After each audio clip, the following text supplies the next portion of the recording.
welcome to the channel. This is Geauxgreddy, and welcome to today's race at Laguna Seca in the Group 4 cars. Tonight, I'm hoping to make up some ground towards that A+ DR driver rating category, and to do so, we're going to need some good results. So did that happen? Well, you're going to have to stick around to find out. All right, a little weirdness for me to start the qualifying here, as I've been burning some fuel for a while. I'm in the Porsche, so I'm looking to grab some slipstream from, actually I was trying to get it from Andre Sav behind me there. But then everyone behind me decided, well, we're going to get it from somebody else. So I was the guinea pig to go first, so I was like, forget it, I'll just go first. I owe some people some slipstreams anyway. So I took off, but Andre didn't get a very good exit out of the corner, so I don't know how much help I was to him. So heading out of the qualifying lap, let's go ahead, I guess, while we're on this lap, just quickly talk about strategy, race strategy. Yes, a bit of controversy in GT Sport. Is it cheating or is it not to not take all the required compound tires and take the 20-second penalty instead? I say no. I say it's part of the race strategy. Similar to back when you could use hybrid tires on your car.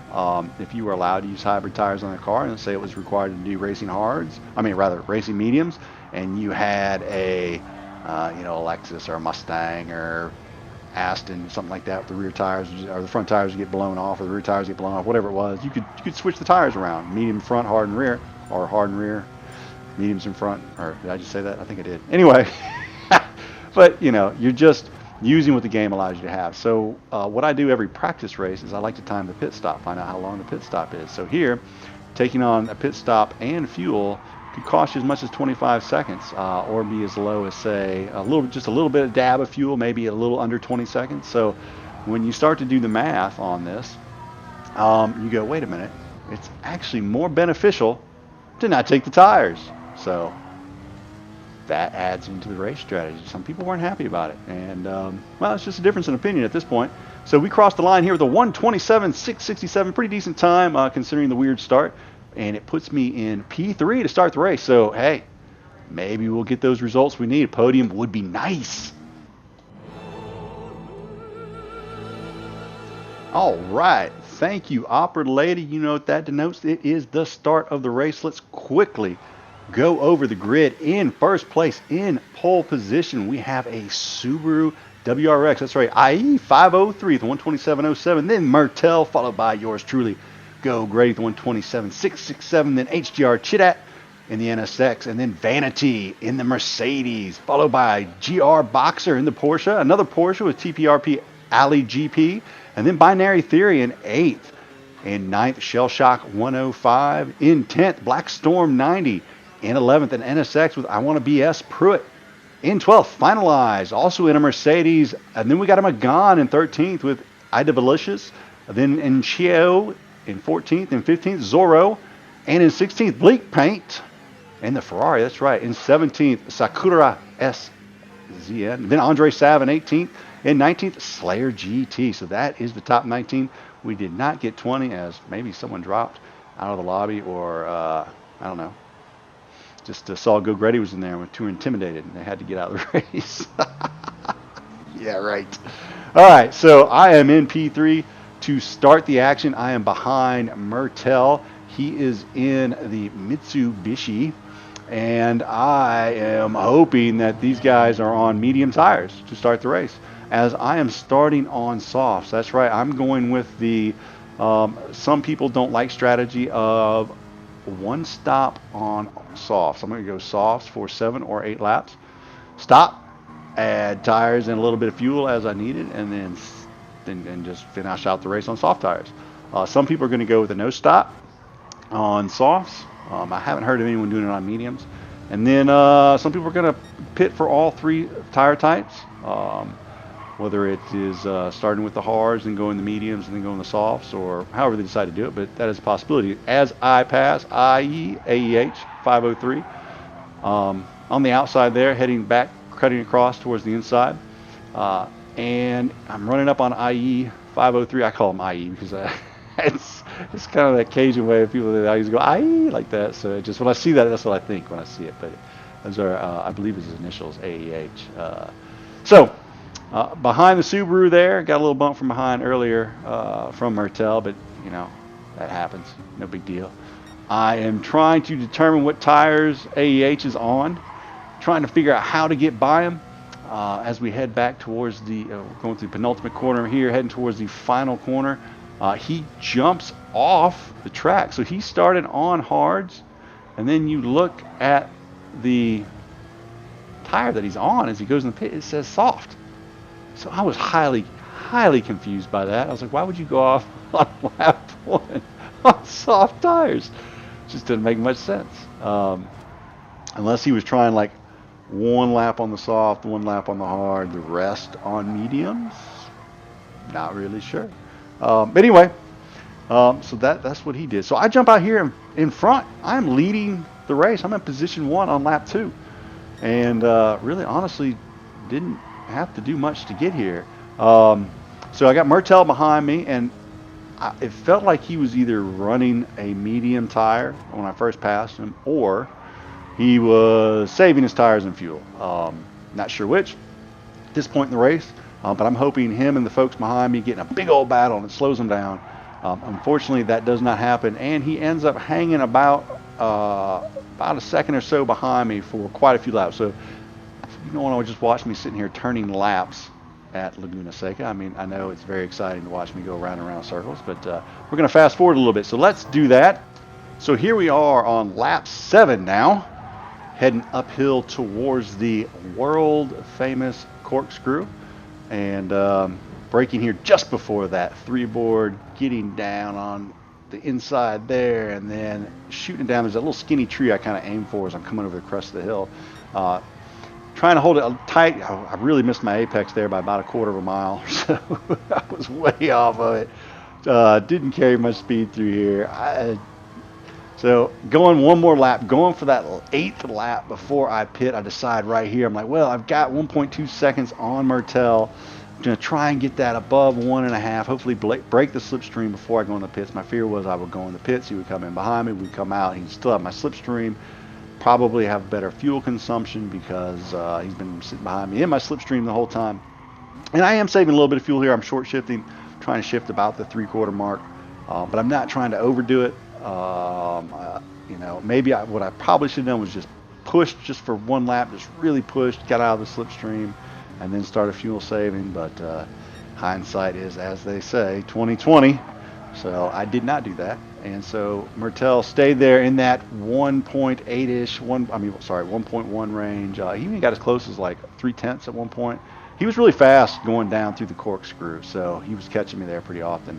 I don't know if that just has to do with the Mitsubishi, or I just stink through there, or or what, but he was really running me down through that section. So again, heading through the corkscrew, I'm maintaining first position. It's going to look great on my Kudo Prime for laps led in an FIA race, but not much more if you can't close it out. A victory here would be absolutely amazing, and honestly, I'm sitting in a really good position right now. If he pit stops and I just make this 1 here and he pit stops again, I pretty much got the race won. So it depends on what the folks behind me are doing. So you see I jump in there on the softs. TPRT Ali GP goes by, so does Chit-At and Finalize. Shell Shock comes in on the mediums. Mertel comes in on the softs behind me, so he did indeed have softs on, and he did indeed save more fuel than I did. All right, so the boys get the tires on here. Now comes the painful part of refueling. We only need 3.2 laps of fuel, and this total pit stop taking around 32 seconds. So as you can see, high 20s for just the tires. Took aboard maybe 24% fuel, 26% fuel at 7 liters per second. So you're looking at a little more than 3 seconds just to add fuel if you add fuel. So now you can see why the no stop and or 1 stop is so valuable, because you have to make up all of that time on a basically slower tire. It's just really honestly not possible. So those that took advantage of that time advantage, I think, just took advantage of the fastest way around the track in the shortest amount of time, using the rules that are in place, which is a 20-second penalty for not using all tire compounds. So that is the rules, and we are following them much, like many other sports, like when you get a delay of game because you want to back your punter up, give him more room between him and the end zone, you are not then penalized for unsportsmanlike conduct. You just move the punter back and let him punt. So, enough of that is my opinion on it. And it is just that. I certainly am not upset with anyone who, chose differently. Just be careful on calling people cheaters. I don't think that's quite the appropriate word to be used. That's my opinion. Again, just one man and his humble opinion. So, behind bleak paint here, and I've got some nice fresh softs on and plenty of fuel, to be honest with you. Still short shifting a little bit just to make sure when it's time to push I can do so. So I'm not sure if these guys are going to pit again here soon. As I come inside, I've got more grip. It's pretty clear. And I just touched the dirt a little bit there. But Bleak very kindly lets me by. I appreciate that. I owe you one, sir. Bleak let me through there on that corner. Hopefully that is, a little bit of the reputation I have, hopefully have, of being a clean driver. I don't try to launch people. I really don't. I do try to make the smart life choices and pull out when it makes sense. And in a race like that, he really doesn't want to be battling me there. That part of the race, it's just going to slow him down. He knows that. And so it was a good choice by Bleak, and I appreciate it, sir. Again, clean driving, smart move. I like it. So now we are coming up on AEH 503, who, if you remember, came in on the softs with a lot more fuel than I had. Not really a lot, a little more fuel than I had. And he switched over to the mediums. Now, I'm guessing he also took on less fuel because he's probably going to stop again and take on the hard tires. So he's going to do all three compounds, is AEH 503. And so now I'm finally catching up to him as he was on those medium tires. Now, if you remember how long my pit stop was, he's probably going to have to sit in those pits for, I would guess, around 25, 26 seconds, even if he's just going to add a lap or two of fuel. It's going to cost him that amount of time. So now if I sit on his back bumper for the rest of this lap before he goes back in, or whenever that may be, I'm going to easily make up that amount of time for the 20-second penalty. So let's fast forward a little bit here. Heading towards the left-hander turn, I believe it's turn 4. I make a really nice run on him coming out of this corner in that slipstream. AEH, he just moves over to the side. He's going to let me by again. Another clean move by AEH there. Again, hopefully in response to having raced other people clean in the past. So maybe what people are kind of making fun of me for in the comments, Kelso, is finally coming back my way for a change. Or not. And then they'll all think I'm a cheater next race and put me off the track. Who knows? But like I say, I bury the hatchet after every race, and I race everyone clean because maybe that person was having a bad day. Maybe they had a thumbtack stuck in their foot or something while they raced. You never know. Maybe they had to poop or something. So hopefully Martell doesn't have to poop, or hopefully he does. So he's squirming while I'm trying to catch him here. And I'm about just out of slipstream right now, 1.763 seconds behind him, 21 seconds off the leader. Now, if you remember, he did not stop when I stopped him for the pits. So we're on lap 12. Either he's going to stop right now for mediums and hards, or he's going all the way. And him going all the way, honestly, at this point, has me a little worried. And Binary Theory as well, as I wasn't sure what Binary Theory was doing. He was up there with Ali GP, and didn't know what they were doing. Now, Martell, I had a pretty good idea I was going to run him down, so I wasn't really too worried about that. I'm bringing him in right here. Now I'm within that slipstream. Now I just got to try and make a clean pass on him. All right, just trying to, again, stay within my fuel limits, keep the tires from completely wearing out as I run down Martell here. Finally catch up to him deep in his slipstream. I'm trying to get a nice run around the corner. Do so. He pulls over to the right there. I don't know if you can see it, but he used his left turn signal to tell me to go to the left on the inside. So I stick it down the inside on the left side. He stays on the outside, gives me plenty of room to go by him. And I'm like, crap, I didn't quite take that as any levels I needed to. And he gives me a bump from behind, so I give him a shot of the flashers to say, thank you, Martell. Now see again, Martell, I've had run-ins in the past where Martell is driven a little bit with his elbows out. And rather than just smashing into him and going by him, I gave him the benefit of the doubt. And look at that. Martel pays me back with some kindness, so appreciate that, sir. Very nice of you to let me buy like that and let me know where to go.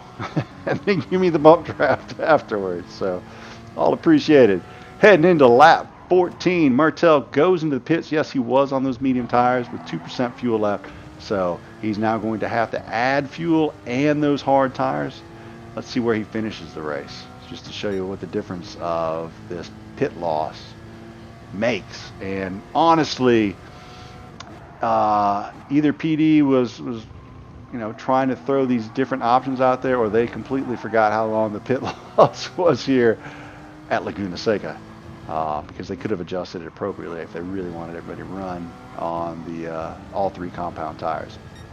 So lap 14, only a little more than a lap and a half to go to run down Alley GP and Binary Theory. Now I am within just 2.5 seconds of Binary Theory, and reeling him in pretty quickly. He's in the Alpha.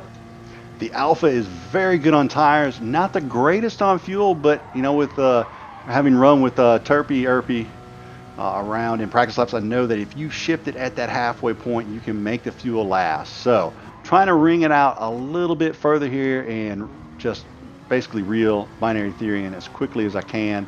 I'm now within the slipstream. I'm just going to be sucking that Alpha in, because the top speed isn't that great to begin with, and then you add fuel saving on top of that, and it's even less so. But look how good he's still doing in the corners on 14 laps on those soft tires. So tribute to Binary's driving there in that Alpha, as well as how good that Alpha is on saving tires. Don't know that I could have done that in the Porsche. As you can see, my tires are already looking pretty worn after just 7 laps. I'm not the best on saving tires, even in the Porsche. So give it a little brake balance towards the front. Run here on the inside. I need to get a good run out of this corner. Not my best turn one. I was actually pretty disappointed with that turn one. Here I knew this was a place I could probably make up some good time. Get on the gas nice. Now I'm right there. He is giving me the caution lights. Don't hit me. So I back off a little bit, getting that slipstream. Waiting to see what he's doing. He's telling me go left, so I will go left. Again, he's giving me the wave by. Appreciate that Binary. Nicely done. So now he's going to hop in my slipstream. He needs to make that 20-second differential between him and whoever might not be pulling the no or one stop strategy. He needs that 20-second difference between himself and them, because he's going to get that penalty as well. So heading down through the corkscrew. Final lap. 18 seconds between me and first place. I will not catch him. He is uncatchable at this point. Great job by Ali GP there. He just ran the perfect race in the Porsche. No stopper. I'm guessing they were on softs. Didn't come in for fuel or anything. So really good job by him. And heading towards the finish line, I'm going to hold on to P2. The question is anybody within 20 seconds of me that used all 3 tires? As we come across the finish line, we will find out. As you can see, the penalties there for all top 3 drivers, Ali GP, myself, and Binary Theory. And here come the others. Where do they finish? As we wait, another no stopper in finalized. And then again with Eng Chow in 5th, and Vanity in 6th, also with the 20. So top 6 positions, all you choosing to go no or one stop. And then here come the rest of them. So Martel does pass up the 4th place driver finalized as your top 2 stop finishers come in. So interesting strategies at play here. Interesting finish. I thought so anyway. I thought that the mixture of things you could do make the race more exciting to see how everyone will finish. Some people didn't think so, but that's all right. I will take my P2 finish though. Absolutely 100%. That makes my DR continue to climb. So that 2nd place will result in 221 points for the Manufacturer Series, my best so far this season. The DR climbs to 47,963 points, an increase of just over 1,200. That's what I needed. I'm at the highest I've been so far on my climb towards A+. Super pumped about that. Let us know in the comments whether or not you think it's cheating, whether or not you think it's just fair race play. Just let me know. I'm just curious what you think. No hard feelings either way. And other than that, man, I ask that you hit the like, maybe hit that subscribe if you enjoy it to help the channel grow. I'd appreciate it. And for myself, Geauxgreddy, y'all have a great evening. DJ Clean, take us out of here.